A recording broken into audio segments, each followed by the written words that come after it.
Aquella mañana de lunes, a diferencia de otros días, en casa nos despertamos muy gustosos para ir a trabajar, pues mi papá sabía que le ofrecerían un empleo en un proyecto que le convenía bastante. En mi casa, tanto mi padre como mis hermanos nos habíamos forjado en el oficio de albañilería, el cual ejercíamos con gusto y con mucho orgullo, y la novedad era aquel proyecto en el que mi papá estaría involucrado, pues el adinerado don Rubén Reyes quería que mi papá le hiciera su casa de campo para las afueras de la ciudad, y mi papá ya era un conocido contratista. Él conocía de todo a todo en el oficio y sabía elegir muy bien a sus trabajadores. A él le gustaba estar al mando de las obras y en su campo era de los mejores. Don Rubén, por su parte, era un hombre de negocios que compraba y vendía propiedades desde hacía mucho tiempo, así que ya conocía a mi papá de otros proyectos de construcción y sabía que él trabajaba muy bien, pero sobre todo que mi papá era honesto. Ese día don Rubén habló con mi padre acerca de lo que él quería. Expusieron las condiciones y cerraron el trato. Mi padre aceptó muy gustoso el proyecto, porque era un trabajo grande y eso representaba ganancias. Yo no estaría en esa obra, porque mi papá me dejaría a cargo en otra, en la cual ya estábamos avanzados y no faltaba mucho para terminar. Para mi papá y su equipo de trabajo, terminar aquello constaría de aproximadamente 6 meses. Ellos comenzaron y las primeras semanas todo transcurría bien. Como de costumbre, mi papá salía muy temprano de la casa para trabajar. Él se llevaba un lonche y ya después regresaba hasta la noche para cenar en compañía de la familia. Él nunca llegaba tarde ni faltaba a la casa. Entre mis padres nunca había secretos. Ambos eran muy transparentes en su relación. Se querían mucho, así que siempre estaban al pendiente el uno del otro y en la cena aprovechaban para contarse todo lo ocurrido en el día. Entre ellos había mucha comunicación y siempre se llevaban muy bien. Era muy rara la vez que nosotros los veíamos enojarse o discutir, no como la mayoría de los amigos de mi papá, que constantemente tenían problemas con sus esposas, incluso hasta los corrían de su casa por andar de coscolinos con todas las viejas que se le ponían enfrente, o también porque eran muy borrachos y se gastaban todo lo que ganaban en alcohol, en mujeres, juegos de cartas y apuestas. Los sábados todos recibían su paga, pero aquellos amigos de mi papá aprovechaban para juntarse a tomar en unos campos de fútbol cercanos ahí, con la intención de pasar el rato y ver a los chicos de la colonia. Esa era la rutina de aquellos hombres. Esa era la raíz de sus problemas en su casa y con sus esposas. Lo bueno de mi papá es que él no era así. Él siempre le decía a mi mamá que era la mujer más afortunada del mundo, pues él no tomaba ni le gustaba el fútbol. También, él dejaba que mi madre administrara el dinero en la casa y jamás llegaba tarde o faltaba. Aunque todas estas atenciones que tenía mi papá hacia con nosotros y sobre todo hacia mi madre, es de decir que le generaban fuertes ataques y burlas por parte de sus compañeros del trabajo. De mandilón y de pendejo no lo bajaban, y seguro también se ganó alguna otra envidia por parte de aquellos que les iba muy mal. Para nosotros mi papá era ejemplar, él era muy firme en sus decisiones y un hombre recto. Aparte de ser ejemplar en su trabajo y en casa, también era muy disciplinado en otros aspectos. Él era feliz con lo que tenía y con lo que hacía. Por eso se sentía motivado a hacer todo bien. Hasta tenía un gran sentido del humor que lo mantenía fresco y jovial. Pero un día todo fue cambiando poco a poco para mal, pues don Rubén, el señor adinerado, al ser un hombre de negocios importante, tenía que estar viajando mucho. A la mitad del proyecto de la construcción, tuvo que ausentarse. Su viaje sería de un largo periodo de tiempo, y la obra no podía quedarse incompleta. Así que don Rubén dejó a cargo de inspeccionar los avances de su futura casa a su esposa doña Isela, una mujer adinerada acostumbrada a que le cumplieran todos los caprichos, y si no se los cumplían se volvía grosera, hostigante, a tal grado que don Rubén vivía tratando de mantenerse alejado de ella. Ya no la soportaba y tenían muchos problemas. En cuanto la señora Isela tomó las riendas del proyecto y comenzó a meter sus ideas fantasiosas, mi papá tuvo que mantener una postura firme para que esta señora no transformara la casa de campo en algo completamente distinto a lo que él acordó con don Rubén. Mi padre y aquella mujer tuvieron algunas discusiones, e incluso supuestamente llegaron a un acuerdo, pero aquella mujer no lo respetó y se terminó comportando como una piedra en el zapato para mi papá, provocándole cansancio mental, frustración. Él no podía ponerle un alto ni sabía cómo a aquella mujer. Mi papá cada vez llegaba más irritable del trabajo. Lo que casi nunca le pasaba, ahora era de diario así, pues decía que la esposa del patrón era una mujer terrible y frustrante, que lograba alterarlo demasiado al grado que estaba pensando en detener la obra hasta que pudiera estar el patrón don Rubén, porque él ya no soportaba a doña Isela. Una mañana al despertar, lo primero que hizo mi padre fue comunicarse con don Rubén para pedirle un plazo para poder detener la obra. Don Rubén preguntó los motivos, y mi padre, al hacérselo saber, don Rubén le negó rotundamente a mi padre que parara la obra, pues don Rubén ya tenía planeado un evento especial en la casa de campo, y aplazarlo le costaría mucho dinero. Don Rubén era exigente, prepotente, así que no le fue nada accesible a mi padre. Es más, hasta lo amenazó con demandarlo si no cumplía con el trato pactado. Lo único que aseguró don Rubén fue hablar con doña Isela, para que dejara trabajar a mi papá y a los demás muchachos a gusto. Pero esa llamada no resolvió nada. Al contrario, generó más conflicto entre la loca de doña Isela y mi padre, pues a la mujer le molestó mucho que mi padre fuera a quejarse de ella con su esposo. Con esto, doña Isela estaba dispuesta a hacerle la vida imposible a mi padre todo el tiempo que estuviera ahí. Fue pasando los días y por los caprichos de doña Isela la obra se empezó a retrasar. La tensión se hizo presente entre los compañeros y mi padre. Además, cada día llegaba más tarde a casa, pues él estaba tratando de terminar en el tiempo pactado con don Rubén y los atrasos no le dejaban. Para él, ir a trabajar ahora era un infierno, pues él ya no estaba a gusto en ese lugar, y un día llegó muy temprano. Aquello fue muy raro. Ver a mi papá antes de la hora de la comida en la casa no era normal, hasta pensamos que ya lo habían corrido. Él nos contó que la loca de doña Isela tuvo una reunión con sus amigas ricachonas y que a todos los albañiles los corrió temprano porque quería ocupar el lugar. Para mi padre aquello era muy extraño, pues la construcción aún estaba en obra negra. Había muchos riesgos porque había materiales tirados por todas partes y sobre todo había mucho polvo. A partir de ese día nada volvió a ser igual. Mi padre comenzó a tener comportamientos extraños que nunca antes había tenido hacia nosotros. Él se comenzó a comportar irritable, gritón, violento, ansioso, como si no quisiera estar ahí en la casa con nosotros. Lo mirábamos con sus ojos ausentes, atento al celular esperando alguna llamada o mensaje. Mi mamá notó muchos cambios más en él, porque cuando estaban a solas en la intimidad, mi padre ya no quería tocarla, ni le mostraba muestra de cariño alguna. Si mi mamá le preguntaba qué era lo que le pasaba, mi papá le negaba todo y se escudaba en que estaba cansado. Mi padre había dejado de ser el hombre perfecto. Se volvió intolerante, corajudo. Se salía solo en la camioneta los días que acostumbrábamos a andar en familia. Y si nos atrevíamos a preguntar qué hacía, nos callaba con una palmada en la cabeza o en la mejilla, diciendo que no nos metiéramos en su vida. Él no soportaba que cuestionáramos lo que él hacía.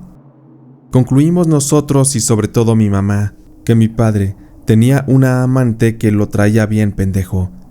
Queríamos saber quién era y de dónde era. Sobre todo mi mamá. A ella le interesaba mucho porque le ponía muy triste saber que todos los años de casados se irían al demonio por un desliz. Aquello echaría a perder la familia completa.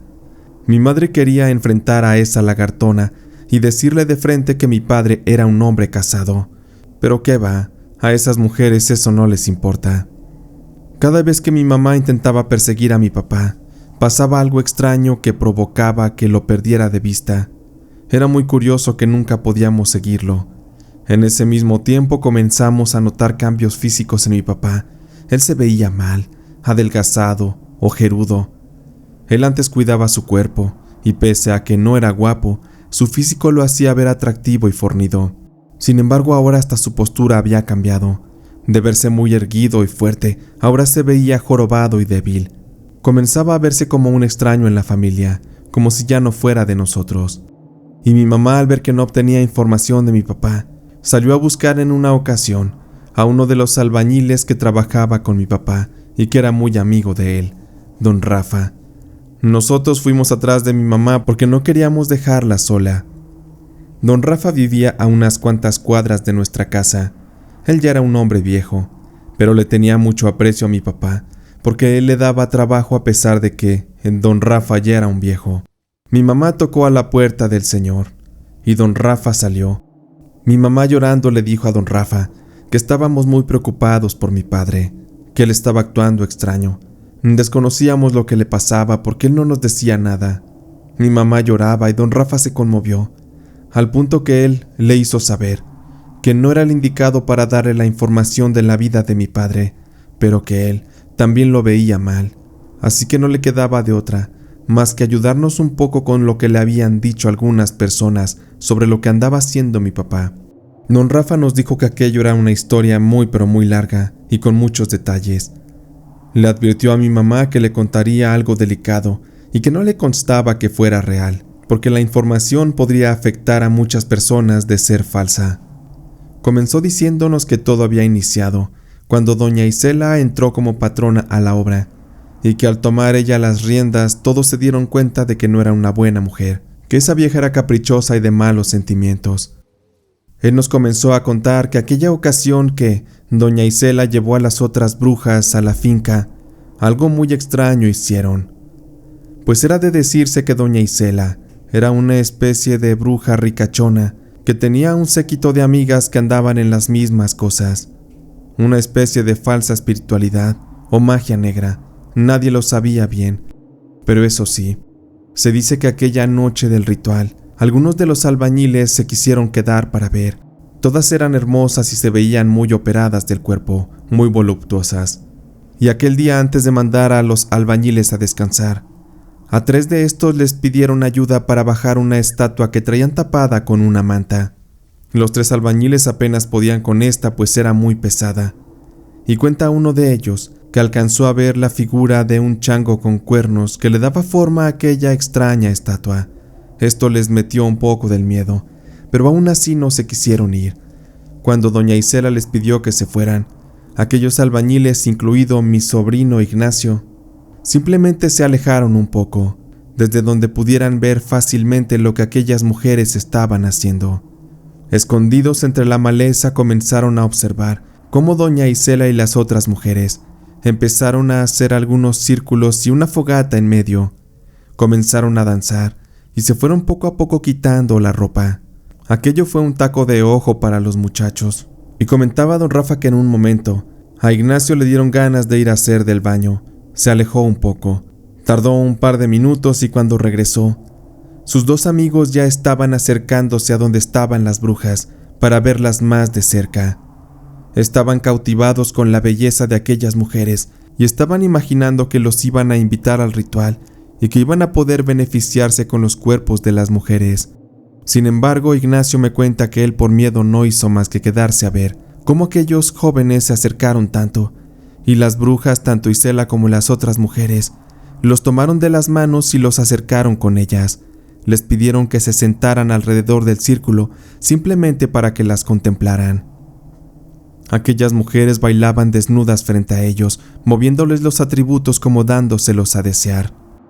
Las mujeres bailaban y reían, y comenzaron a ponerle algo al fuego para que éste creciera. Aquella llama era tan fuerte que podría quemarles a la distancia con facilidad.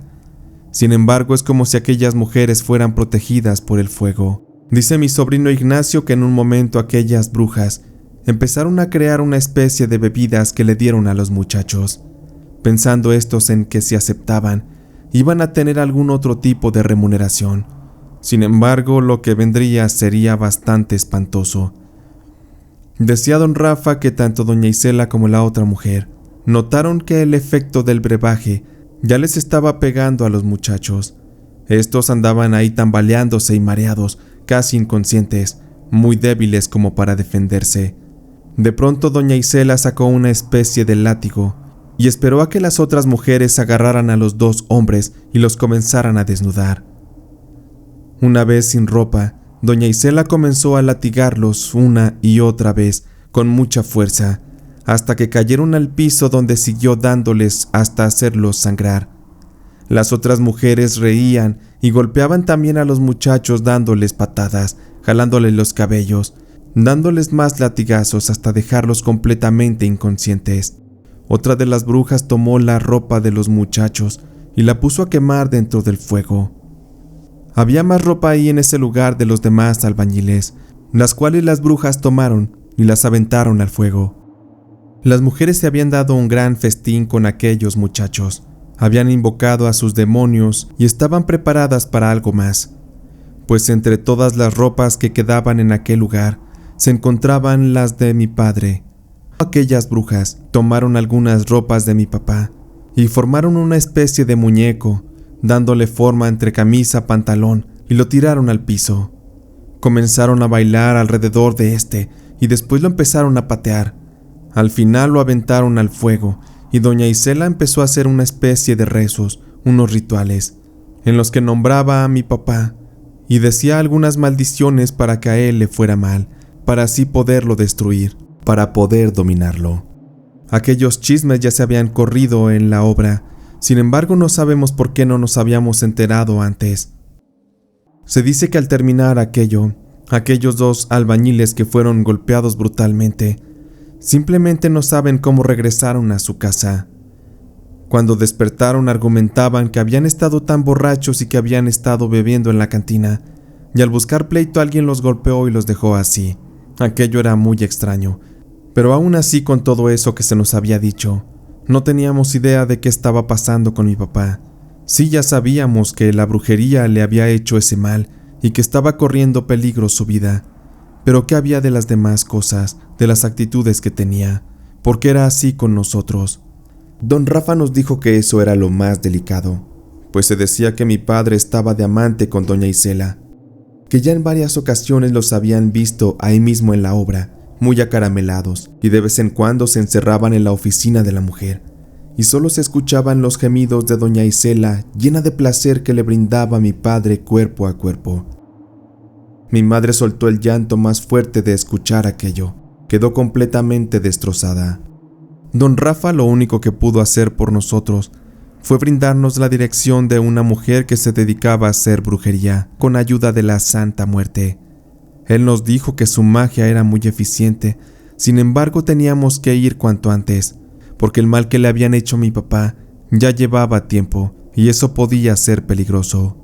Recuerdo que mi mamá nos sacó de aquella casa y fue a buscar a una de sus comadres para que, con ayuda de su hijo, nos pudieran llevar en la camioneta hasta la casa de aquella mujer. Cuando llegamos afuera de su casa, había una vitrina grande con una imagen de la Santa Muerte. Era una estatua como de 1,5 metros. Había muchas peticiones alrededor de esta y varias veladoras encendidas que habían puesto personas que hicieron sus plegarias y sus peticiones. Había algunos agradecimientos por milagros cumplidos y muchas otras cosas que estaban pendientes por realizarse. Afuera de la casa vimos una fila de 4 personas que esperaban su turno para hablar con la mujer. Tuvimos que esperar. Debíamos ser pacientes, pero era difícil sabiendo que la vida de mi papá corría peligro. Cuando por fin nos tocó, aquella mujer nos preguntó que a qué íbamos. Le estuvimos comentando todo lo que había sufrido mi papá con la brujería de doña Isela, y la mujer se quedó callada un rato. Aquella mujer agarró una estatua de la Santa Muerte y comenzó a preguntarle por el estado de salud de mi papá. Se quedó callada, no nos decía nada. Parecía estar en un trance, pero después de un par de minutos regresó, solamente para decirnos que mi papá ya estaba muy mal, que lo que le habían echado ya había avanzado mucho y que pronto él estaría en peligro de muerte, que ya no había nada que hacer por él, pues doña Isela le había hecho un amarre muy fuerte a mi padre, y con eso obtuvo ciertas cosas que necesitaba de él para hacerle un trabajo definitivo y mortal. Con eso, la vida de mi padre sería ofrendada a un ser demoníaco que según aquella bruja que nos atendía, era un ser casi intocable y al que no se quería enfrentar. Ella nos dijo que de atender y curar a mi padre, aquel mal se esparciría en la familia y posiblemente más miembros de la familia morirían. Por eso, era mejor que las cosas se quedaran así. Mi mamá comenzó a llorar y nosotros también, porque no era justo que aquello fuera real. No queríamos que eso le pasara a mi padre y necesitábamos encontrar una solución. Aquella bruja nos dijo que de verdad no había nada que hacer, que a mi papá le quedaban solo un par de días de vida, pero lo que sí nos dijo que podíamos hacer era buscar una venganza en contra de aquella mujer que lo atacó, y nos afirmó que ella podría ayudarnos con eso.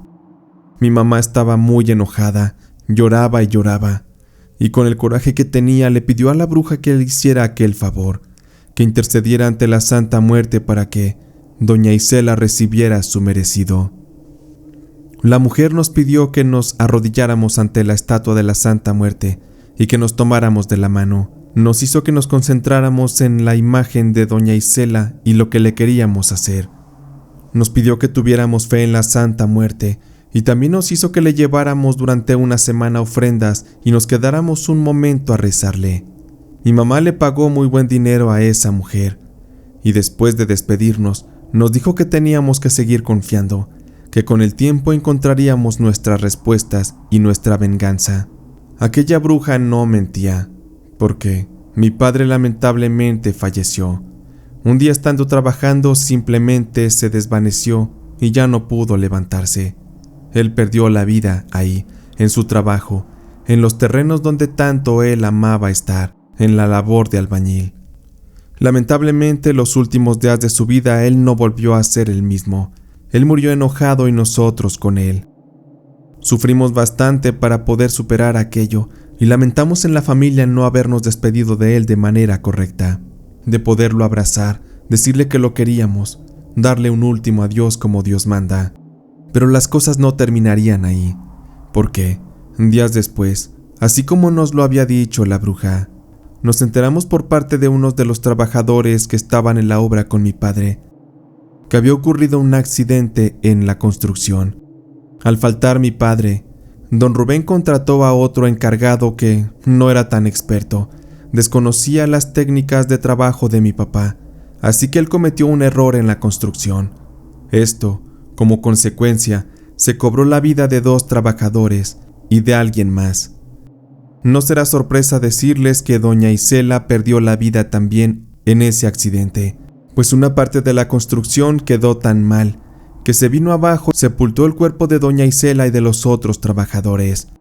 Aquello armó un escándalo muy fuerte que desató demandas en contra de don Rubén. A nosotros ya no nos importaba lo que pasaba con la construcción. Estábamos satisfechos de saber que la muerte de mi padre no había sido en vano, había quedado vengada. Lástima que no hicimos que esa mujer sufriera más. Tuvo hasta eso una muerte rápida. Aún así murió como una maldita rata, aplastada. Con esta experiencia que les cuento, es que creí en los poderes de la brujería. Realmente es complicado enfrentarse a una situación de este tipo. Si uno no acude con las personas adecuadas, las cosas pueden salir mal y uno puede verse también afectado. Es real que hay karma y que hay un equilibrio en todo. Yo espero que con esta venganza que hicimos, la balanza haya quedado en su punto, en el cual la justicia se haya hecho para ambas partes. No nos gustaría pagar un karma por esto que mandamos hacer a nombre de la Santa Muerte. A partir de ahí en mi casa nos hicimos devotos de la Santita. Le tenemos su altar y le damos sus ofrendas. Le rezamos todas las noches. Para nosotros se volvió esencial tenerla en casa. Ella nos protege y sé que nos seguirá cuidando por el resto de nuestras vidas. Y sobre todo, mantendrá muy lejos a los futuros enemigos que quieran hacernos daño a mí y a mi familia. Recién acababa de cumplir los 17 años, cuando mi papá, por necesidades en la casa, me sacó de la escuela para que me pusiera a trabajar con él. Yo no quería porque mi papá había sido albañil toda la vida, y pese a que no le iba mal en las ganancias, él se gastaba casi todo el dinero en cervezas y en apuestas. Yo sabía que dejar la escuela me condenaría a llevar una vida similar a la de él, porque es bien sabido que por más bueno y sano que sea uno, al entrar en un ambiente lleno de vicios y de maleza, uno termina cediendo a la malicia. Con ejemplo esto que le pasó a mi papá y a algunos de mis tíos que se dedicaban a lo mismo. Yo ya le había ayudado a mi padre en alguna que otra obra durante las vacaciones escolares. Con aquello aprendí mucho. Yo ya le sabía bien a la mezcla, a hacer castillos, a pegar tabique y muchas otras cosas más. Así que lo que me faltaba por aprender ya no era mucho. Tuve que aceptar trabajar de esa forma, hacer la escuela a un lado, porque mi papá en sí ya se andaba poniendo muy malo de sus manos. La artritis lo estaba condenando a que en un par de años él tendría que dejar de trabajar. Para mi primer día de trabajo, fuimos a una casa en una colonia cercana. La dueña, doña Juanita, nos había encargado que le hiciéramos un aljiber. Por lo tanto, debíamos escarbar cerca de 1,80 m de profundidad. Y yo, como iba empezando nuevamente como un chalán, me pusieron a escarbar con el pico. Ahí iba yo dándole. Es muy pesado picar la tierra, y más cuando hay mucha roca. Había otro chalán y amigo mío de nombre Jaime. Él me estaba ayudando, y por más que queríamos no le avanzábamos mucho. La dureza de la tierra no ayudaba para nada. Sin embargo, pronto ocurrió algo que cambió todo. Un detalle que nos abrumó, nos sorprendió y nos aterró. Pues al dar yo un picotazo, la herramienta dio justo en algo que sonó como hueco. Me llamó la atención eso y de inmediato con la mano fui retirando la tierra que estaba encima de aquello que había golpeado y pude así por fin ver lo que había encontrado. Me sorprendió mucho ver que se trataba de un pequeño baúl de madera con los bordes y con un broche metálicos. De inmediato lo saqué y mi compañero Jaime, pensando que se trataba de un pequeño tesoro, me arrebató el baúl y comenzó a observarlo. Aquella cerradura era de un metal que ya estaba bastante oxidado y debilitado por el paso de los años y por la humedad de la tierra. Aquello llamó tanto la atención que pronto mi papá y don Manuel, quien era el otro albañil que nos acompañaba, se acercaron y comenzaron a ver sorprendidos cómo Jaime, con ayuda de una herramienta, terminaría de vencer la cerradura, para así descubrir lo que había dentro de aquel pequeño baúl. Por el amor de Dios, fue la expresión que vino a mi mente. Lo que ese baúl ocultaba era horrible. Los escalofríos me invadieron ante lo que mis ojos veían. Aquello no era precisamente un tesoro, pero sí se trataba de un bulto esférico que venía oculto tras una manta negra, la cual Jaime, con morbo y curiosidad, fue quitando hasta dejar ver un cráneo humano, así como lo escuchan, y dentro de ese cráneo había una especie de collar de plata. De inmediato todos nos acercamos a ver con más detalle el hallazgo, y fue así que notamos que en la parte de la frente de aquel cráneo había una marca, como una especie de símbolo demoníaco o de brujería que había sido tallado a la altura de la frente. Lo que veíamos nos hizo especular sobre de qué se trataba lo que habíamos encontrado, y concluimos que tal vez se trataba de una ofrenda de brujería muy pero muy antigua, o algún trabajo oscuro ofrendado para maldecir a algún enemigo o para provocarle la desgracia en su vida. Mi papá decidió que lo mejor era regresar todo a como estaba y volver a sepultar aquello en algún punto de aquel patio, para así no amedrentar fuerzas desconocidas y evitar meternos en problemas, pues en nuestra familia sí creíamos en las maldiciones y en cosas terribles que suceden por brujería y por el satanismo. Don Manuel, que estaba justo a un lado de mi papá, al escucharlo decir aquello, se echó a reír y dijo que sus palabras eran puras tonterías, que nada de eso podría ser cierto, y nos preguntó que si no había ningún problema, a él le gustaría llevar consigo aquel cráneo, para luego buscar venderlo a algún coleccionista de antigüedades y cosas raras que él conocía. Mi papá en sí como que no estaba muy convencido de aquello, pero con tal de que no nos metiéramos en problemas, dijo que a él sí le daba miedo entrometerse en cosas que nos pudieran comprometer, así que tanto él como yo no nos importaba lo que se hiciera con aquel cráneo. El que sí puso objeción fue Jaime. Él dijo que él lo había encontrado y le comentó a don Manuel que si él pretendía obtener ganancias por el hallazgo, entonces él quería la mitad. De otro modo, él no dejaría que se lo llevara. A don Manuel no le gustó mucho aquello, pero le preguntó a Jaime que cuánto quería, y este, chistando, dijo que con 500 pesos le bastaba. Parecería poco, pero en ese tiempo 500 pesos era mucho. Era lo de una semana de trabajo. Don Manuel, muy seguro de que vendería aquello con sus conocidos, sacó de su cartera el dinero y se lo entregó a Jaime en la mano, quien de inmediato se puso tan feliz como si se hubiera sacado la lotería misma. Yo no niego que me entusiasmó ser parte de aquel trato, pero mi padre me echó unos ojos de muerte que me impidieron pidiera algo de las ganancias de la venta de aquello. Cuando terminó la jornada de trabajo, mi papá y yo íbamos en su camioneta y de camino a casa. Yo le pregunté por qué no me dejó tomar parte de aquel trato que hicieron Jaime y don Manuel. Mi papá me volteó a ver y muy serio me dijo: «Mira, mi hijo, solo te puedo decir que en la familia ya hubo muertes por temas de brujería. Aunque parezca fantasía, es algo muy real y no me gustaría que te pasara nada. Mejor nos mantenemos a raya con eso y ya veremos qué pasa». Mi papá sonaba muy serio y muy veraz. Pocas veces lo había escuchado dialogar de esa forma. Yo desconocía que había muertes que ocurrieron en la familia a causa de la brujería, pero no hubo mucho tiempo de indagar. Había mucho trabajo y estábamos enfocados en eso.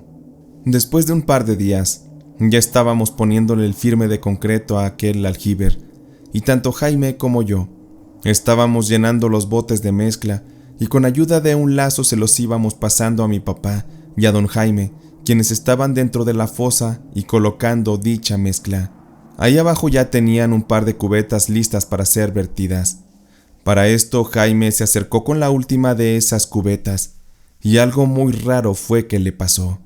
Todos fuimos testigos de cómo él se quedó de pronto muy tieso, pasmado, como si no se pudiera mover. Él se encontraba justo al borde del hoyo de aquel aljibe, y es como si una fuerza invisible lo hubiera lanzado a la fosa con mucho poder. Y cuando me refiero a que Jaime estaba tieso, de verdad era así, porque con la caída, Jaime no pudo ni siquiera meter las manos, y su cuerpo cayó de lleno, y su espalda directo sobre una de las cubetas con concreto. Nomás escuchó el madrazo y un pujido de Jaime, quien con dificultades se retorcía del dolor. Él casi no se podía mover, y es que con la caída sobre la cubeta, se le fracturó muy feo la espalda. De inmediato, al ver que la cosa estaba grave, se le tuvo que llamar a la ambulancia, y los paramédicos a como pudieron lo subieron en una camilla y se lo llevaron al hospital para atenderlo. Mi papá, don Manuel y yo estábamos en shock por lo ocurrido. El silencio había invadido la jornada de trabajo, y es que después de que nos aseguramos que los parientes de Jaime se hicieran cargo de él en el hospital, nosotros debíamos seguir con el trabajo en aquella casa. Ese día se terminó lo que faltaba del aljibe, y ya por la noche nos fuimos a la casa. Nuevamente en el camino, mi papá me dijo: «¿Ya viste, hijo? No era mentira lo que yo te decía. Hay cosas que pasan por andarse metiendo con lo desconocido. Casi estoy seguro que ese cráneo que encontraron está maldito, y por eso le ocurrió a Jaime ese extraño accidente. ¿O acaso no te parece raro que ni las manos pudo meter? Además, todos vimos cómo algo lo jaló para el hoyo con mucha fuerza. Eso, casi te aseguro que fue una fuerza demoníaca. Hicimos bien, hijo, en mantenerlos en la línea. Solo esperemos que Jaime mejore y que todo quede en un susto. Pero te confieso algo, yo creo que esto no va a parar. De verdad me da miedo que más cosas malas sucedan». Yo me quedé callado. Escuchaba a mi papá muy sereno, pero muy serio. Algo quizá hasta preocupado. Llegamos esa noche a casa y cenamos. Vimos la tele un rato y nos fuimos a dormir.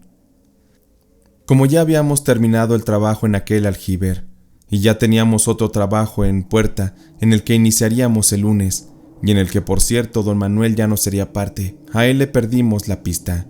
Solo supimos a través de una llamada que se le hizo a mi papá, que ya había conseguido vender aquel cráneo junto con la cadena de plata, y se le habían dado 5,000 pesos por aquello.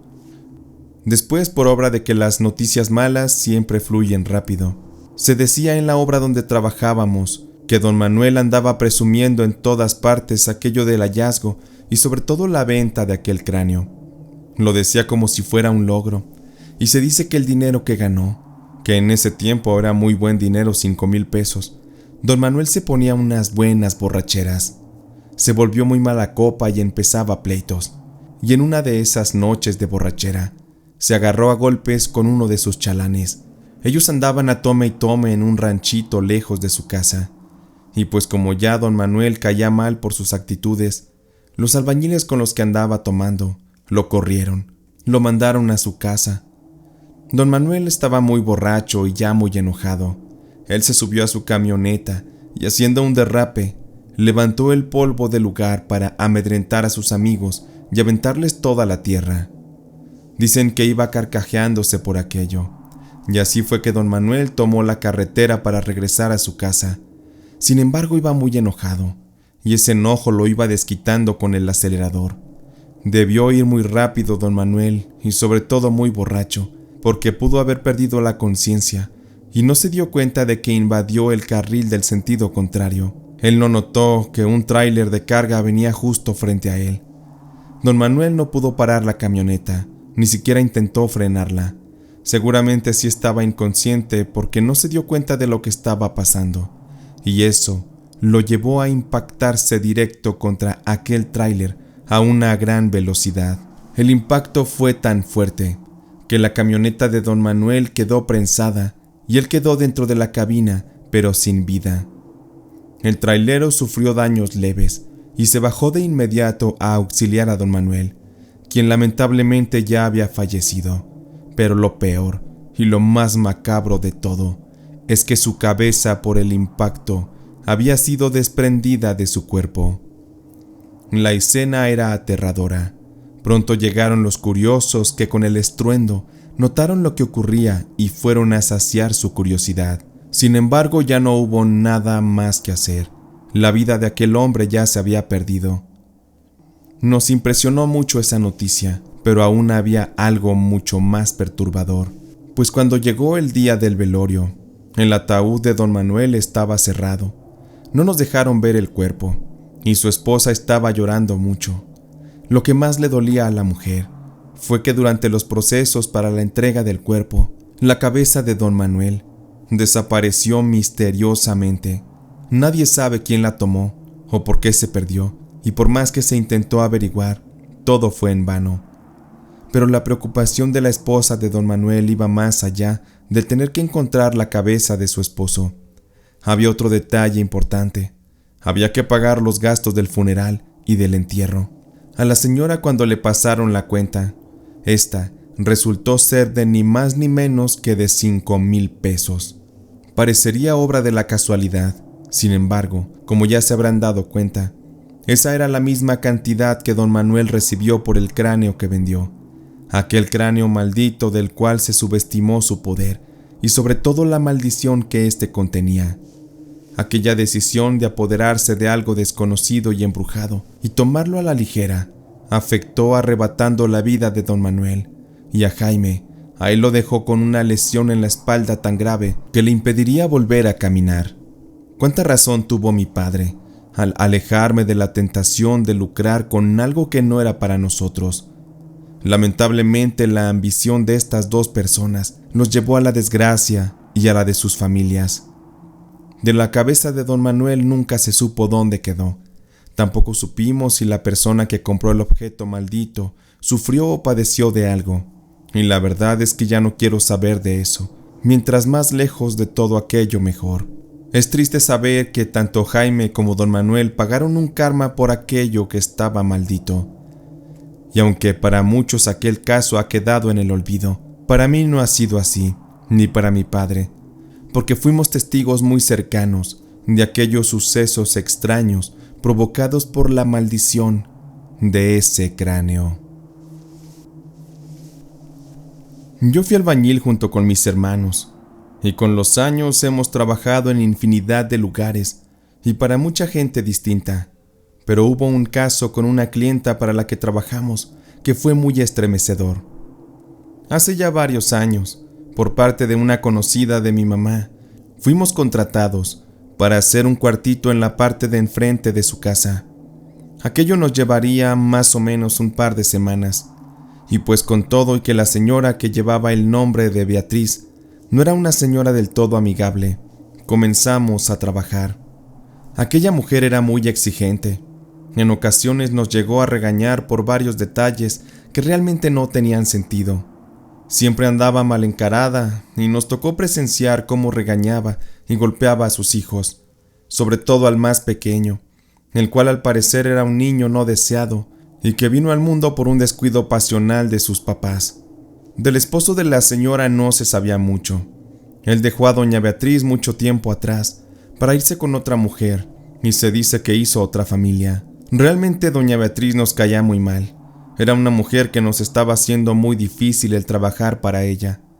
La señora no era muy grande de edad, seguro apenas pasaba de los 40 años, y no estaba de tan mal ver.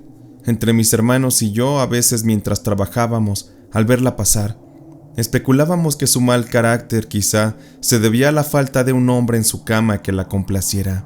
También recuerdo que para esos tiempos estaba de moda el juego famoso ese del Charlie Charlie, y pues a la hora de la comida a veces mi hermano, el ayudante y yo nos poníamos de ociosos a jugar. Una ocasión en especial colocamos una hoja sobre el piso donde ya estaban escritas las posibles respuestas de sí y no, y comenzamos a jugar.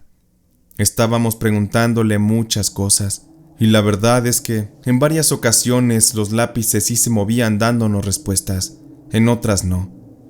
No sabíamos si aquello era real o no, pero de todas maneras nos divertíamos. Y en eso le preguntamos al juego que si en esa casa de la patrona había fantasmas. Y el juego, no sé si por aire o por qué razón, pero el indicador dijo que sí espantaban en esa casa. Nos quedamos callados un rato, y después comenzamos a preguntar cosas más salidas de tono, e hicimos una pregunta acerca de nuestra patrona. Le preguntamos al juego que si la señora Beatriz se iba a morir pronto. A mí no me gustó que mi hermano hubiera hecho esa pregunta, se me hacía de mal gusto, pero igual hubo un momento de suspenso y vimos cómo el indicador se colocó en la palabra sí. Después de esa respuesta, todos nos miramos muy sorprendidos por la manera en que el lápiz indicador se había colocado en dicha respuesta. Yo me asusté y me sentí mal de andar preguntando esas cosas, y por eso le pedí a mi hermano y al otro ayudante que mejor ya nos pusiéramos a trabajar. Ya se nos había pasado la hora de la comida, y lo mejor era no tener problemas con la patrona. Esa tarde trabajamos lo que faltaba de la jornada, y nos fuimos a descansar. Pasaron varios días, como una semana más o menos, y una tarde ya se estaba metiendo el sol, y ya andábamos echando lo último del cemento, que sería parte del colado del cuartito. Y en eso me llamó la atención, que a lo lejos venía caminando desde la tienda la patrona Beatriz, y justo junto a ella, muy pegadita, venía una mujer muy extraña que vestía toda de negro. También traía un rebozo de color negro. La apariencia de la señora era de una mujer de edad avanzada, y como si fuera una viejita de rancho. La mujer caminaba así, ligeramente jorobada, y parecía que con dificultad. Me dieron escalofríos de solo verla, porque esa viejita parecía como de otra época, y venía pegada a la patrona como si fuera su sombra. Yo no paré de verla, era imposible no hacerlo. Y en eso, de andar en el techo con lo del colado, pues bajé para acarrear lo que quedaba del cemento, y me tocó ver a la patrona más de cerca, justo cuando entraba a la casa, y a la viejita que entró justo detrás de ella. Al parecer venían juntas y platicando. Yo creí que se conocían, pero les juro que cuando la viejita pasó junto de mí, una sensación helada me recorrió todo el cuerpo, unos escalofríos muy fuertes que me provocaron una sensación de un fuerte miedo. Además de eso, ya teniendo a la mujer de cerca, les juro que es como si no le hubiera podido ver el rostro, como si se lo hubieran borrado. Un terror horrible me invadió, pero no quise creer que estaba ante algo maligno, algo de la oscuridad. Solo me limité a saludar a la patrona y yo seguí con lo mío. Ya estando arriba del techo nuevamente y aventando el cemento para dar fin a la tarea del colado, Vi que la patrona salió muy aprisa a la tienda, como si se le hubiera olvidado algo, y con ella, justo detrás, nuevamente iba la viejita. Y en eso de ver a la señora Beatriz caminando con su bolso de mano donde guardaba el dinero, una moto que traía encima a 2 tipos se le acercó y la atacaron en cosa de segundos. Uno de esos tipos, con un arma en su mano, le apuntó a la cabeza de la patrona y le pidió que le entregara el bolso con el dinero, pero la señora Beatriz se negó a hacerlo, y con eso se desató un forcejeo, en el que finalmente el asaltante logró quedarse con el bolso y el dinero, pero lo logró después de haberle dado un tiro a mi patrona justo en la cabeza. Esta ya no pudo defender lo que era suyo. Su cuello cayó al piso con una gran fuerza, mientras que los asaltantes huyeron a toda velocidad en la motocicleta. Todo pasó tan rápido que nadie pudo hacer nada. Además, el miedo de ver a alguien armado hizo que los pocos que estaban cerca prefirieran alejarse o hacerse de la vista gorda. Fue un shock tremendo haber visto aquello, pero lo peor fue ver a la anciana de negro haber presenciado todo y no haberse pasmado ni asustado.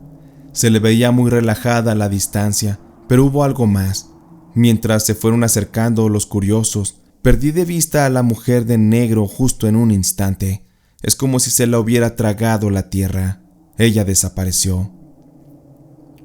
Fuimos rápido todos a ver qué podíamos hacer para ayudar, pero ya era demasiado tarde. La patrona ya había muerto. Fue muy triste ver aquello, y sobre todo porque los hijos de la señora se quedarían solos. Al final a nosotros no se nos pagó todo lo del trabajo, y no pusimos objeción. La situación era difícil para esa familia, y ya no hicimos esmeros por cobrarles. Nuestra paga se usó para los servicios del funeral. Algo que me causó mucha intriga es que en pláticas de lo sucedido, al yo haber mencionado que vi a la mujer de negro junto a la patrona aquel día, mi hermano y el ayudante que teníamos se sorprendieron, porque ellos no la vieron. Tampoco la familia de la patrona. Jamás vieron entrar a la casa aquel día a la señora Beatriz acompañada de aquella mujer de negro. Además de que aseguraron que una mujer con tales características realmente no era amiga de la familia y ni siquiera vivía por ahí. Todo eso me llevó a pensar que la muerte misma fue la que vino a recoger a la patrona. Por eso la traía pegada, porque ya la muerte se la iba a llevar. No sé si fue una coincidencia el que a través de aquel juego nos hubiéramos enterado del final que la mujer tendría, pero sí que fue espeluznante haber vivido algo así. Muchas veces la curiosidad nos puede dañar, por eso es mejor no meternos en temas de adivinación y de brujería, porque es un hecho de que muchas veces lo que se nos llegue a decir se puede cumplir al pie de la letra, como si se tratara de una maldición, justo como en este caso que he vivido y que les acabo de contar. Sería mi primer día en una obra en la que después de varios meses de estar yo sin trabajo, por fin se me daría una oportunidad. Yo ya estaba viejo, por eso es que me había costado tanto poder conseguir ese empleo. Los patrones ya no confían en alguien que pasa de los 50 años, porque corremos más el riesgo de sufrir accidentes o de que algo malo nos pase. Luego no nos quieren pagar seguro y mucho menos prestaciones. Pero yo nomás quería un poco de dinero para comer, y me lo quería ganar honradamente. Así me enseñó mi padre, a ser siempre responsable. Llegué esa mañana bien temprano a la obra. Aquel lugar quedaba lejos y en las afueras de la ciudad. Se trataba de un edificio de oficinas que estaba por construirse, y era ahí donde ya me esperaba el patrón, don Miguel. Él era un conocido de mi compadre Chuy y me recomendó con él. Por eso es que se me llamó para recibir una oportunidad de trabajo. Cuando me presenté ante el patrón, él me llamó a lo que sería su pequeña oficina, la cual estaba improvisada con láminas y algunas tablas. Cuando entré, justo dentro de esa pequeña oficina, había otro señor también ahí, que más o menos tenía la misma edad que yo, pero el tipo ya se veía más cansado. Además, traía un vendaje en el brazo. «Buenas tardes», lo saludé diciéndole que mi nombre era Justino. «Mucho gusto, soy Carmelo». Aquel tipo con dificultad Me extendió su brazo lastimado para saludarme. Hasta hizo una mueca de dolor, como si su lesión fuera muy reciente. El patrón Miguel fue muy directo con nosotros y nos dijo que tenía 2 puestos de trabajo disponibles. Uno que era para trabajar directamente en la obra y el otro sería como velador, ahí mismo en ese edificio que estaban construyendo. El patrón Miguel me miró y me dijo que cuando le hablaron de mí, él pensaba ponerme en el puesto de velador, pero al ver las condiciones físicas y la lesión de Carmelo, yo podría entonces ayudar en la obra, solamente en las tareas que no me llevaran riesgo. Eso sí, mi sueldo sería un poco más bajo, pero eso a mí no me importaba. Le agradecí al patrón y acepté su propuesta. Por su parte, a Carmelo, el patrón le dijo que no lo podía contratar porque tenía esa lesión en su brazo y era muy riesgoso que se quedara a trabajar ahí. Carmelo se puso muy triste y comenzó a rogarle al patrón que le diera el trabajo. Él decía que estaba pasando un momento muy difícil en su vida. Su esposa estaba enferma y él era el único sustento de su casa. El patrón Miguel estuvo escuchando la dura vida de Carmelo y se terminó doblegando ante sus palabras hasta que por fin le dio el trabajo. El patrón le pidió que se retirara y que ese mismo día llegara a eso de las 7 de la noche para que comenzara sus labores como velador. Pronto fui asignado a mis tareas y me fui acoplando. Se me fue muy rápido el día y a la hora de la salida, cuando ya me iba, a la distancia, una voz me saludó para darme las buenas noches. Cuando volteé, se trataba de Carmelo, quien iba llegando para comenzar su jornada como velador en aquella construcción. Le regresé el saludo y le deseé suerte, porque eran tiempos que hacía mucho frío. Ya era octubre y el invierno se estaba adelantando aquel año, así que Carmelo podría pasar una muy mala noche. Me subí a la camioneta junto con otros albañiles, porque uno de los encargados nos llevaría al centro de la ciudad, y ahí cada cual tomaría su camión para ir a su casa. Esa noche descansé como nunca. Había terminado muy cansado. Al día siguiente me desperté entusiasmado, porque ya tenía trabajo, y ya me sentía útil otra vez. Fueron transcurriendo los días, y fui haciendo amistad con algunos de los compañeros. También con Carmelo. A él siempre lo saludaba cada noche que yo salía de trabajar. Yo le conté de Carmelo a mi esposa, y ésta, cuando le conté de la lesión que él padecía y de su triste situación, me dio unos ramos de árnica para que le llevara, y así Carmelo los pudiera usar para la lesión en su brazo. Aquel hombre recibió con alegría lo que yo le entregaba, y me decía que ya iba de salida con lo de la lesión, que ya estaba mucho mejor. Recuerdo que el patrón le dio esa noche unas instrucciones a Carmelo. Le pidió que fuera precavido, porque ya se habían intentado robar el material por la noche en varias ocasiones desde semanas atrás, y el patrón también le recomendó a Carmelo cargar siempre una lámpara y algo para defenderse. También le dejaron un viejo celular en caso de que necesitara llamar a la policía. Después que el patrón terminó de decir aquello, se subió a su camioneta y se fue. Justo en ese momento llegó también la que nos llevaba a nosotros. Nos subimos rápido todos los albañiles para así irnos a casa. En el camino iba pensando en Carmelo. Aquella noche su mirada era distinta. Reflejaba una extraña tristeza. Pese a que me dijo sentirse mejor, había algo en sus ojos, como un vacío, como cuando dicen que alguien ha perdido su alma. Llegué a descansar y a la mañana siguiente iba yo en la camioneta al trabajo. Había un extraño presentimiento en mí, una angustia que me invadía el pecho, un miedo que me recorría todo el cuerpo. En cuanto llegamos a la obra, fue extraño, porque Carmelo no salió y me saludó como de costumbre. Pensé que se había ido más temprano, así que me dispuse a colocarme la ropa del trabajo. Me estaba alistando para comenzar mi rutina cuando de repente uno de los compañeros salió gritando muy asustado. La forma en que lo hacía llamó de inmediato la atención de todos. Aquello era un escándalo. Fuimos todos hacia donde estaba aquel joven llamado Arturo. El pobre estaba que casi no podía hablar. Parecía que había visto al mismo diablo, y en realidad les aseguro que era perturbador lo que él tenía para decirnos. Él nos comentó que había encontrado el cuerpo sin vida de Carmelo, justo en el piso 13 de aquel edificio. De inmediato fuimos a ver qué estaba ocurriendo, y lo que nos encontramos de verdad que era muy duro de presenciar. Parece que aquello que le había ocurrido a Carmelo había sido un horrible crimen, llevado a cabo por alguna especie de secta, porque la manera en que murió no daba a entender más que eso. Sobre el piso había mucha sangre tirada.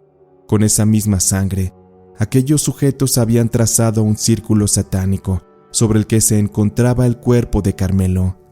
Pero lo que más me dio escalofríos es que su cuerpo no tenía cabeza. Justo a unos metros había una cegueta con la cual era seguro que se la habían cortado. Era muy triste ver todo eso, porque seguramente a Carmelo le cortaron la cabeza aún estando vivo. Había un tiradero por el lugar, como si hubiera forcejeado con aquellas personas. El patrón Miguel vio aquello y comenzó a vomitar por la impresión. También otros compañeros. Es que la escena de verdad que era impresionante. Se le llamó a las autoridades para que procedieran, y ellos confirmaron que en la ciudad habían estado ocurriendo este tipo de ataques, sobre todo con animales, ya que se acercaban los días de brujas y esas cosas. Así que las sectas satánicas acostumbraban a hacer más rituales en esos días. Sin embargo, los policías decían que hacía mucho tiempo no veían un caso así como el que sufrió el pobre de Carmelo. Se hicieron algunas investigaciones, pero jamás las autoridades pudieron encontrar su cabeza. Seguramente aquella secta la utilizó para divertirse o para otro de sus demoníacos rituales. La tristeza y el miedo invadió a la obra. Hubo quienes hasta renunciaron. Yo me quedé por necesidad, pero sí lloré mucho la muerte de aquel pobre hombre. Lo peor es que las cosas no se quedaron ahí, porque durante los días que siguieron a la muerte de mi amigo, es como si el edificio hubiera quedado maldito. La tragedia no pararía.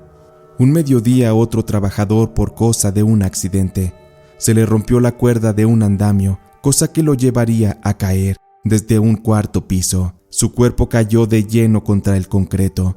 Murió al instante. La sangre le salía a chorros de su boca y de sus oídos, y había tenido unas fracturas horribles. Todos estábamos conmocionados, y este suceso comenzó a esparcir el rumor de que la obra estaba maldita por culpa de los rituales satánicos que ahí se habían hecho. También es de comentar que semanas después, otro trabajador moriría electrocutado al haber operado con unos cables en mal estado una de las maquinarias. Todo esto trajo mucho miedo a los trabajadores, pero no había de otra, había que trabajar, porque al patrón Miguel le habían encargado entregar todo con un cierto límite de tiempo. Sin embargo, este estaba en serios problemas, ya que quienes estaban invirtiendo en esa construcción no les gustaba lo que estaba pasando, porque había muchas muertes. Por lo tanto, terminaron despidiéndolo. Con ello se despidió a toda su plantilla de albañiles, y con eso yo perdí el trabajo también. El edificio duró casi 6 meses en paro, y posterior a eso, se concluyó el trabajo de aquel edificio, que actualmente tiene oficinas que en su mayoría han sido abandonadas. Es que hay rumores de que hay unas apariciones extrañas de un hombre o de una sombra que curiosamente no tiene cabeza, tal y como ocurrió con Carmelo. Es como si él hubiera regresado o jamás se hubiera ido de este mundo. Realmente es como si hubiera quedado maldito aquel lugar, porque los negocios que desde ahí operan, parece que nunca, por más esfuerzos que hagan, han logrado prosperar. Gracias a Dios ahora ya soy un anciano, pero tengo buena salud. Uno de mis hijos me dio trabajo ahora como velador, pero en su rancho. Me va bien con él y me siento más tranquilo. No fue fácil superar lo que pasó en aquella construcción, y sé que muchas cosas así nunca salen a la luz. Quienes trabajamos en esto de ser albañiles, sabemos lo pesado que es y el sacrificio tan grande que hay que poner día a día. Es uno de los trabajos más pesados, y solo pocos pueden hacer una buena labor como albañiles. En este caso, les contaré algo que viví hace muchos años, cuando estaba trabajando junto con otros 5 albañiles para construir una casa de un hombre adinerado. Aquel señor era respetable y acababa de comprar un terreno en la sierra. Él nos había encargado construirle una casa de campo. Por órdenes de aquel patrón, debíamos quedarnos a trabajar de lunes a viernes y el sábado por la mañana muy temprano. Él pasaría por nosotros para llevarnos a la ciudad. Ya para los lunes muy temprano, él pasaría por nosotros para llevarnos de regreso a la sierra. Don Rafa se llamaba aquel patrón, un hombre muy amable y muy querido por su familia. Él nos contó que ese terreno se lo habían vendido muy barato y había pertenecido a una familia de agricultores que vivían en las cercanías. Por aquellos lugares se decía que hubo muchas batallas en los tiempos de la Revolución, así que eran territorios con una carga histórica muy grande. Comenzando la obra trabajábamos de sol a sol, y ya por las noches recuerdo que nos metíamos a unas casas de campaña para protegernos de los peligros de la naturaleza, arañas, víboras o cualquier cosa que nos pudiera atacar. Fuimos avanzando poco a poco en la construcción. La casa ya estaba casi terminada y teníamos que construir también una especie de aljibe para que ahí se pudiera almacenar el agua. Nos dimos a la tarea de escarbar y escarbar, cuando de pronto el pico con el que yo estaba trabajando dio con algo duro. Se trataba de una roca como de unos 5 kilos, y no era solamente una, sino toda una capa de estas que servían como para cubrir algo que a ritmo lento pudimos ir descubriendo. Y ahí supimos que debajo de las rocas había algo aterrador. Se trataba de 3 esqueletos que portaban ropa como de soldados de la Revolución. Fue impactante ver aquello. Los fuimos desenterrando con cuidado y notamos también que había con ellos una especie de costalito color café oscuro, ya un poco desgarrado por el tiempo y la humedad de la tierra. Al tocarlo, notamos que había dentro algo que sonaba como a metal. Pancho, uno de mis compañeros, tomó aquello y lo sacó del hoyo. Juan, otro de los albañiles, recomendó que dejáramos que todo aquello se oreara para que no nos hiciera daño.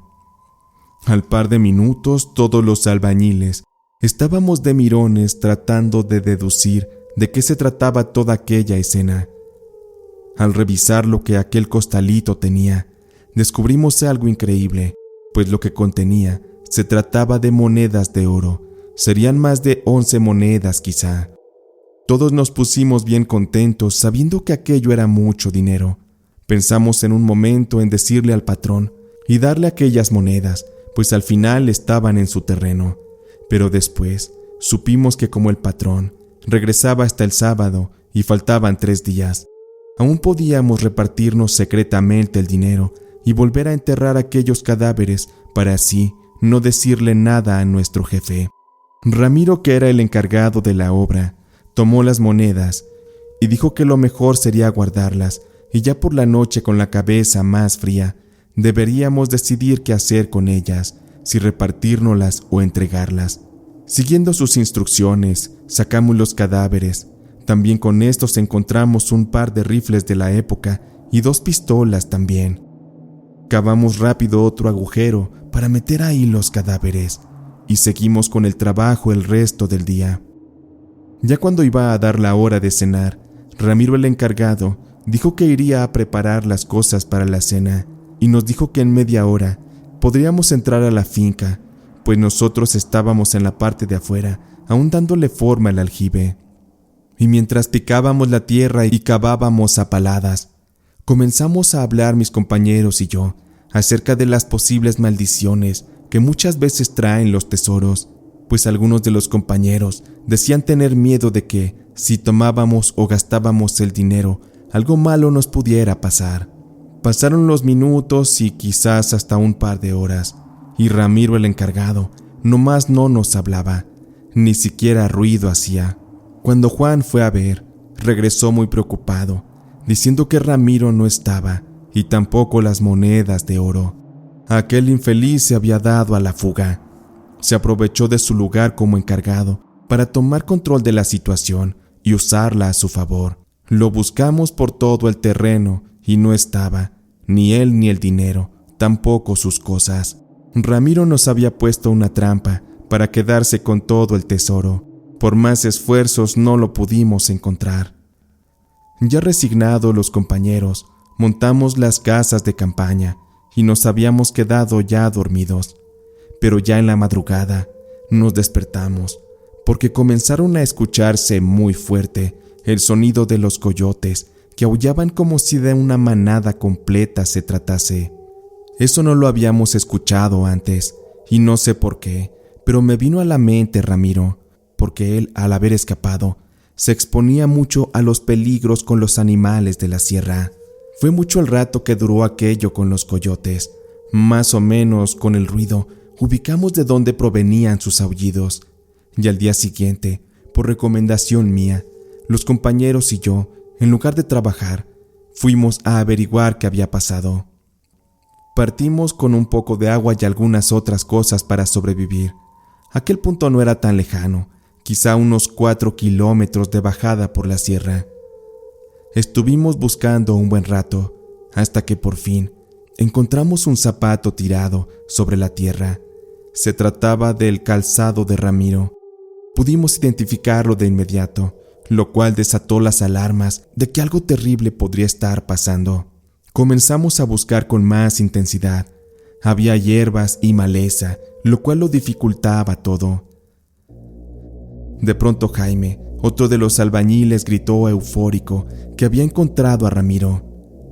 Corrimos rápidamente para ver qué estaba ocurriendo, y al llegar, ante mis ojos, había una imagen que no he podido olvidar hasta hoy, porque sobre el suelo estaban todas las ropas rasgadas y ensangrentadas de Ramiro, y casi puedo decir que solo había eso, porque lo demás eran restos de huesos y un poco de vísceras. Era todo lo que quedaba de él. Había muchas moscas y hormigas que devoraban aquellos restos. El aroma era insoportable. Juan de pronto del suelo levantó el costalito de las monedas y las contó. No faltaba ni una sola. Con aquello nos regresamos a la finca muy asustados. No sabíamos a quién avisarle de lo ocurrido, porque no había teléfonos ni nada. Aquello era preocupante, porque más allá de reportar la muerte de Ramiro, no sabíamos si reportarle lo de las monedas de oro a nuestro patrón, o bien repartírnoslas a sus espaldas. Después de pensarlo estuvimos dialogando. Concluimos que no queríamos ese dinero, porque al parecer estaba maldito. Para prueba lo que le había pasado a Ramiro. Ninguno de nosotros queríamos terminar de esa forma, así que tomamos la decisión de que Jaime tendría que ir a buscar ayuda. Lo mandamos a la carretera para que pidiera un aventón a la ciudad, y así él pudiera avisarle a nuestro patrón de lo que estaba pasando. Hasta eso, rápidamente una camioneta se detuvo para llevar a nuestro compañero directo a la ciudad. Pasaron varias horas, y en eso llegó nuestro patrón. No venía solo, venía con otro sujeto en una camioneta. Aquel don Rafa nos pidió que nos subiéramos a la camioneta con aquel hombre. Sin embargo, le pedimos 5 minutos para platicar con él. Comenzamos a platicarle todo lo que había sucedido. Le comentamos que encontramos las monedas y que pensábamos entregárselas. Sin embargo, aquel Ramiro, por aborazado, las tomó y quiso escapar. Él fue tentado por la avaricia y por el deseo de volverse rico de la noche a la mañana. Le entregamos las monedas al patrón y le dijimos que nosotros no queríamos problemas, que ya preferíamos irnos a casa. El patrón nos pidió que nos subiéramos a la camioneta de su amigo, porque él nos llevaría a la ciudad. Él se quedaría a revisar toda la zona de la evidencia y entonces buscaría llamar a las autoridades. Con aquello, don Rafa regresó a la ciudad y fue con ayuda de los policías reportó la situación. También se le dio noticia a los familiares de Ramiro para que pudieran darle sepultura a lo poco o nada que quedaba de él. Don Rafa estuvo ahí un rato con los policías revisando la zona. Lo estuvieron interrogando. Sin embargo, don Rafa nunca les dijo lo de las monedas de oro. Él quería guardar muy bien ese secreto. Horas después los policías se fueron y don Rafa también subió a su camioneta para regresar a la ciudad. Sin embargo, algo muy malo había con aquellas monedas de oro. Parecía que estaban malditas, porque cuando don Rafa iba por la carretera y por las curvas de la sierra, extrañamente su camioneta, pese a que era nueva, al parecer tuvo un desperfecto y llevó a don Rafa a que se saliera del barranco. La camioneta de don Rafa se hizo pedazos, con él adentro. Aquel pobre hombre perdió la vida de una manera horrible, de una manera trágica. Nosotros nos enteramos hasta muchos días después que nuestro patrón también había muerto. De inmediato adjudicamos que una maldición había sobre aquel tesoro, posiblemente aquel dicho que reza que cuando un tesoro no es para una persona, es muy posible que la tragedia llegue a su vida. Fue muy lamentable todo eso. Se perdieron 2 vidas a causa de la avaricia. Con todo aquello, ya no pudimos regresar a trabajar a aquella finca. La casa de campo de don Rafa se quedó a medias. Ya sus familiares no estaban interesados en seguir con esa obra. Terminaron vendiendo el terreno y otras personas fueron quienes la terminaron de construir. Sé que hay muchos casos en que los albañiles, cuando están construyendo, se encuentran con restos humanos de huesos, personas que en el pasado perecieron y fueron enterradas fuera de Tierra Santa en un panteón. Esto es muy real y es más común de lo que uno cree. Solo espero que don Rafa y Ramiro ya se encuentren descansando en paz, porque fue muy triste y trágico lo que les pasó. Yo me encomiendo ante Dios por ellos, porque esta experiencia que viví, jamás en la vida me gustaría volver a repetirla.